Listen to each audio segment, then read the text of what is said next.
finally, this UN report calling for an investigation into allegations that the Saudi Crown Prince was involved in the hacking of Bezos' phone. For that, we're going to turn to Robert Frank back at HQ. Robert? Good morning, Carl. A study funded by Jeff Bezos found with medium to high confidence that a WhatsApp account associated with the Saudi Crown Prince was involved in hacking Bezos' phone. Now, a report by FTI Consulting said the Saudi Crown Prince Mohammed bin Salman met with Bezos at a dinner in Los Angeles in April of 2018. They exchanged numbers. The prince then sent him an encrypted video file over WhatsApp that immediately triggered what they're calling a massive unauthorized exfiltration of data. Now, this all stems from leaked photos and texts revealing Bezos' extramarital affair with Lauren Sanchez. Bezos has long claimed that the Saudis leaked those images as revenge against the Washington Post for its support of the journalist Jamal Khashoggi, who was murdered in 2018 by Saudi agents. Now, the Saudi government denying the phone hacking claims, saying recent media reports that suggest the kingdom is behind a hacking of Mr. Jeff Bezos' phone are absurd. We call for an investigation on these claims so that we can have all the facts out. Now, the National Enquirer, which of course published those texts and images, said last year that all the materials came from Sanchez's brother, Michael Sanchez. And the Wall Street Journal reporting last year that Michael Sanchez got paid $200,000 for those texts and photos. And, what's interesting here also is that during that swing through Silicon Valley when Bezos met with MBS, the Crown Prince also met with Tim Cook, with the Google founders, with Bill Gates, with Oprah, with lots of other people who I'm sure today are checking their phones. Guys, back to you. You can say that again, Robert. Thank you.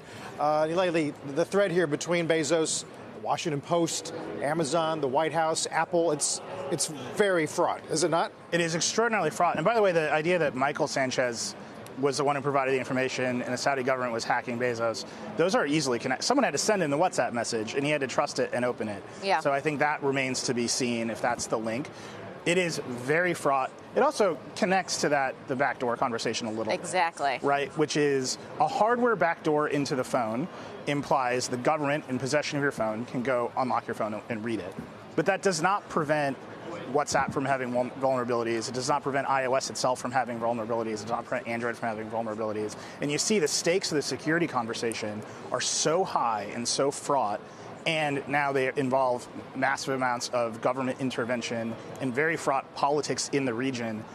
I think just saying it's going to be transactional, we're going to give you the back door because we got tariffs, that is Tim Cook not holding up his end of the bargain when he provides this much technology. So let's talk about Pegasus spyware. A lot of people aren't thinking about the fact that, yeah, even your iPhone, iOS, can be hacked. I mean, apparently that's part of the takeaway here, because the spyware is not just effective on Android, it's been effective on iOS as well, right?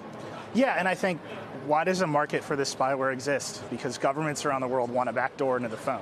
They're the ones who pay the research teams. They're the ones who pay the hacking groups. If you give them backdoor, maybe the market goes away and those people dissipate, and the United States government stops hoarding vulnerabilities and starts helping to secure the phones. That is a very difficult calculus, but look, the NSO group, they're a business. They make money. They make money by hacking the phones. Yeah. And in the meantime, there's a business opportunity for these security systems, for these spyware systems. And I would imagine if you are the CEO of a tech company, you'd rather see that economy flourish than be the person who's in the position of having to make a tough call with your own hardware. I think there's a lot of call for regulation from these tech companies because they don't want to be the face of the problem. And I think being the face of the problem right now allows them to shape policy, and they've got to step up to the plate and actually declare what they think the policy should be.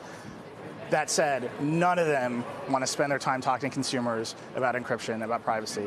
They all want to sell you features and get you to open the Apple TV app.